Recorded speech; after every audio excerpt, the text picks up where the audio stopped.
Hey folks, for the ones who have been looking at Yoda's explanation on how GPS works and why planes disappear the moment they try to cross the southern oceans, let's have a look at what is going on here. We are looking at this moment at a real-time feed of the flight SA223, which is a non-stop from Sao Paulo to Johannesburg. And that's an interesting flight, because it also doesn't behave exactly the way I would expect it to. I would have expected it to actually disappear from the grid.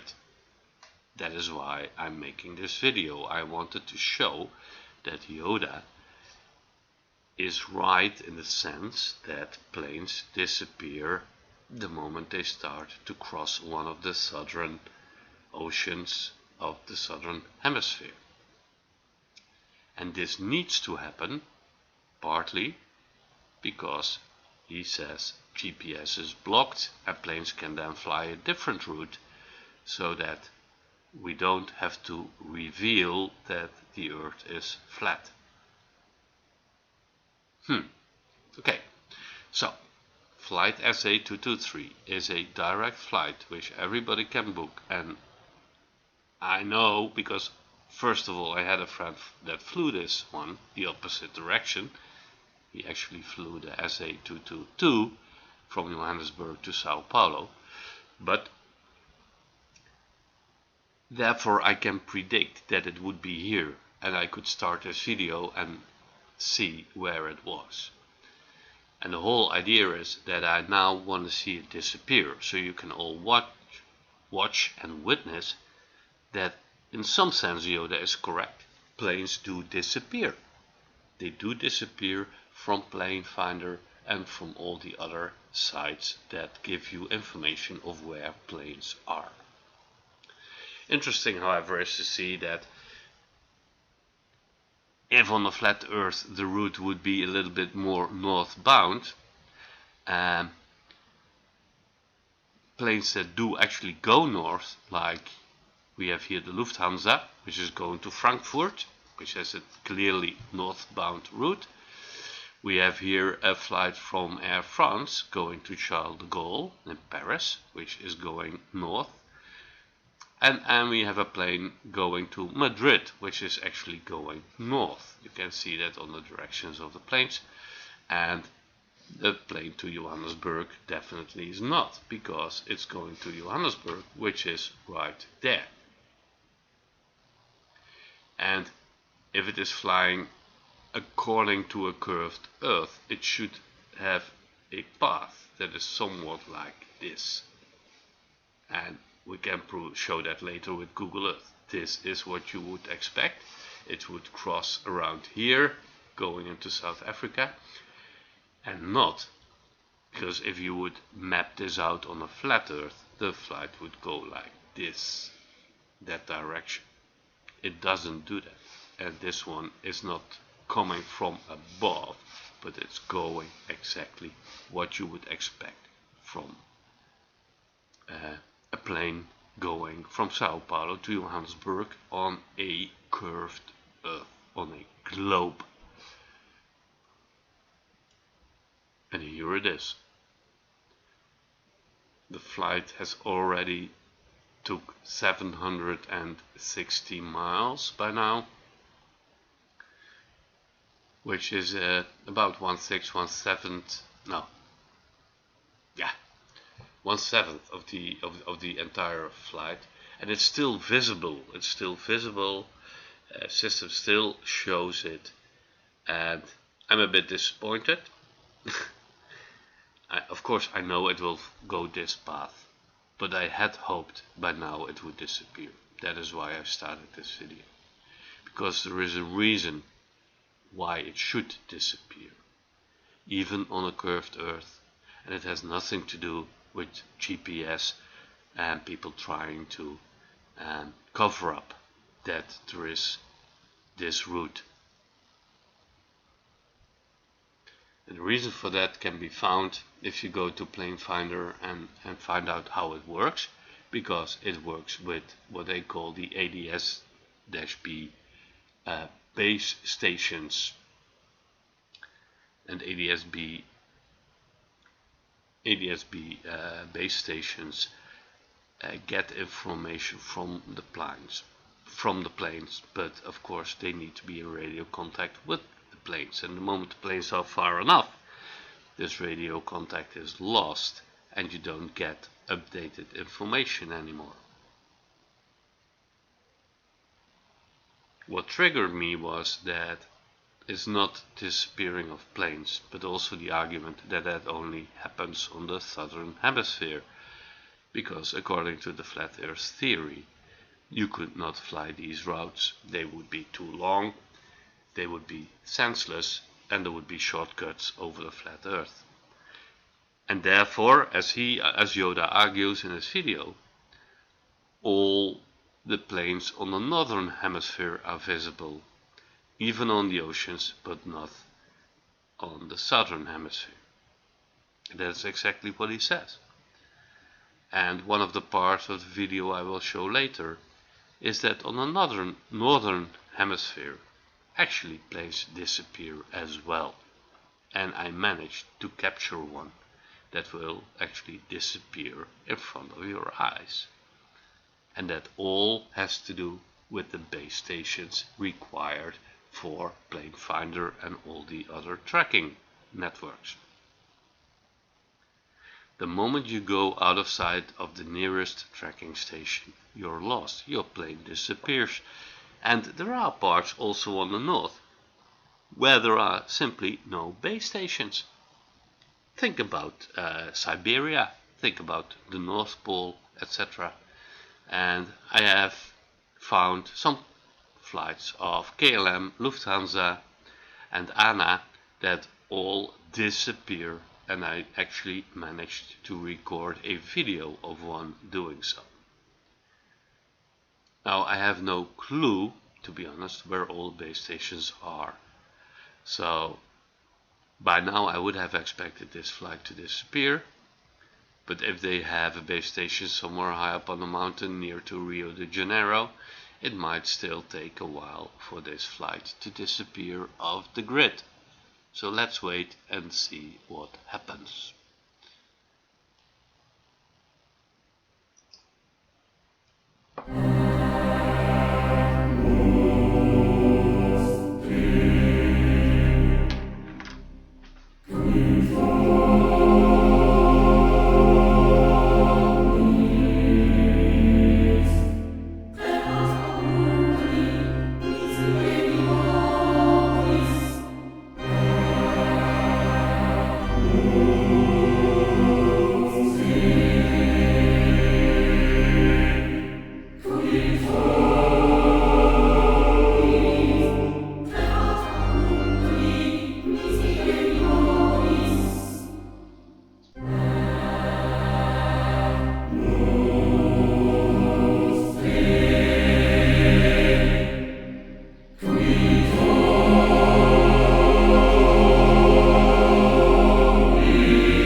And yes, it's gone. So, where is it? Let's have a look and look it up.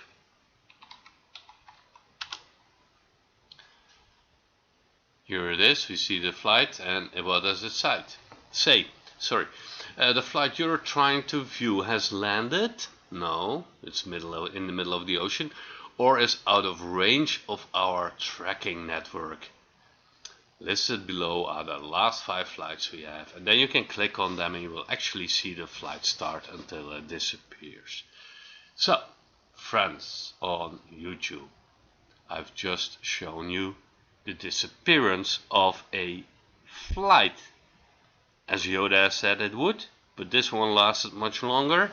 So the only explanation I have is the height at which probably one of the receivers for the ADS-B network is.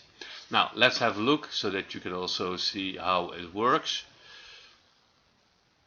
This is what I mean, and here you have these base stations, and without base stations you can't track planes. One of the reasons why you see much more planes on the northern hemisphere is because there are much more base stations involved, as those people are much more likely to be connected on high speed internet, which you need to feed the system. And of course, if you have base stations in Alaska, in Greenland, etc., it is so much more easily to show all planes. But as I said, planes do disappear in the north as well, and I will show that in the follow-up. But clearly this has nothing to do with GPS. Following the planes has nothing to do with GPS at all, in the sense that you cannot use GPS to track somebody else. The only one who can use GPS is the plane, car, or you with a tracker device in your hands yourself. GPS works in a way that it gives you information of where you are, your coordinates, your altitude, your speed. And you have to have visual contact with at least 4 or 5 satellites. Now, if you have that information, you can relay it by radio, for instance, to a base station. And that is how Plane Finder and all the others work. They don't work based on GPS as such, but with the help of GPS in the plane, and the plane willing to send you that information. And that is where it went wrong. But you also seen that I've started to record this at a time that I would expect that the plane should disappear. And to be honest, it took a bit longer than I thought, but it also showed the start of a flight path, a route that fits exactly a globe and not a flat Earth. Therefore it was way too far onto the ocean. If it now would have to turn around to go on the shortest route according to the flat Earth, people would notice in the plane, because they would have to make almost a 90-degree angle. But for now, this is the explanation why planes disappear. They disappear simply because you lose ground contact with a radio base station. That is this for now. I will going to see if I can manage somehow to hook up another video which shows the disappearance of a plane on the northern hemisphere, which should not happen according to Yoda, because there is no need to make planes disappear on the northern hemisphere unless, and that's the whole point here, they lose contact with a base station. Thank you so far. Let's see if I can manage to make the rest of the video. So let's do a recap.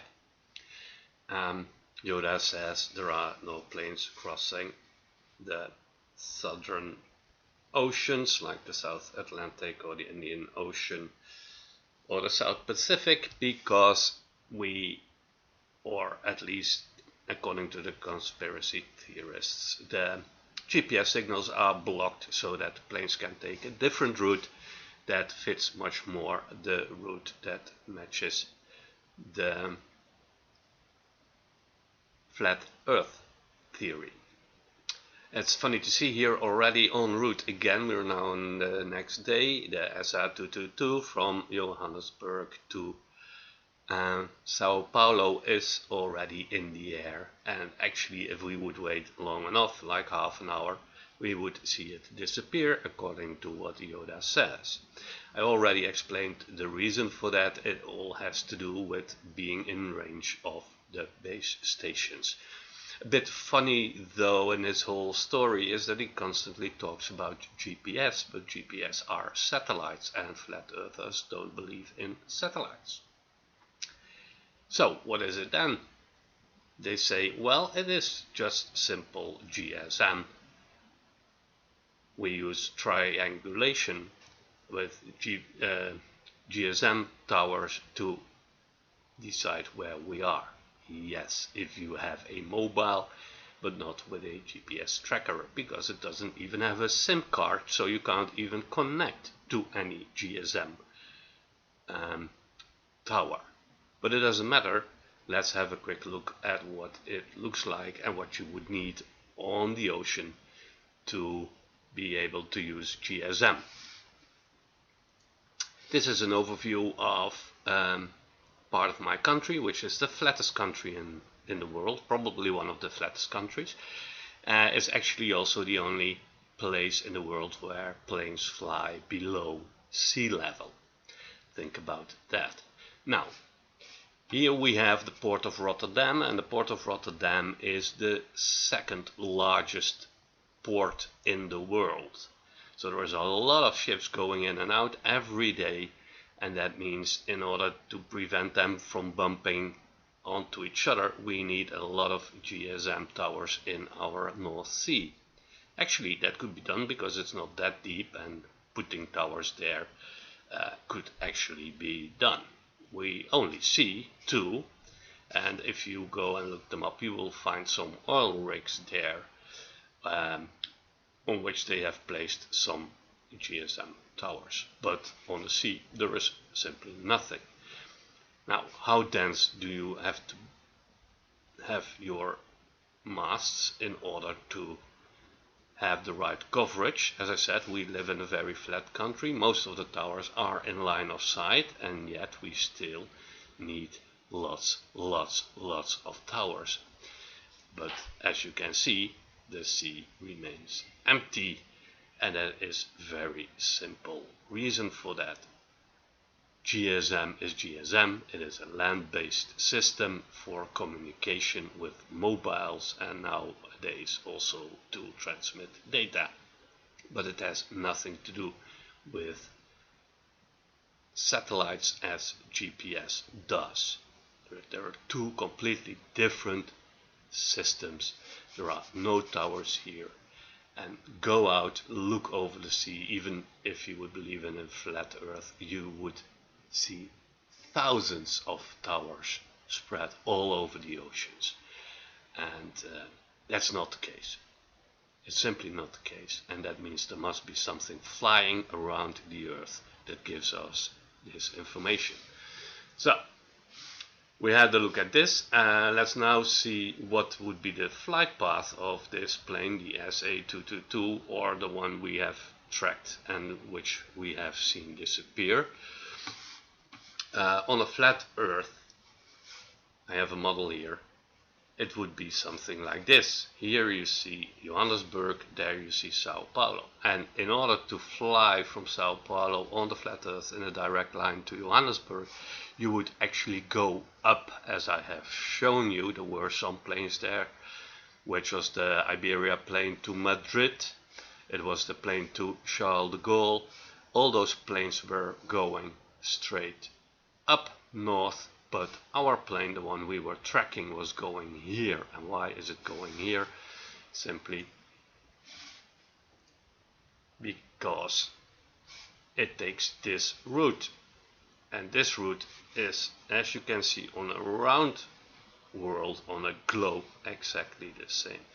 We have tracked the plane for more than 700 miles going in this direction, where it should have gone up north. Now, wouldn't it be strange that the moment it loses contact with its GPS, as Yoda says, it then makes a straight 90-degree turn to go up north in order to come back to that route it should take according to a flat Earth? It does not. And the people on board who remain staying in contact with GPS have their on-board tracker in the seat in front of them, and they can simply see their plane fly here. We just lose it here because we lose contact with our ground base. Now, in the whole story, we now need to do one thing, and that is a problem that I just lost it. Yeah, just forget it. That was the part where we said on the northern hemisphere, there is no need to make planes disappear, and simply because on the flat Earth there is nothing that needs to be hidden. And that's why we'll start the next video that will show a plane going over the north, over Russia, and disappear. Thank you so far. Let's go and find that video.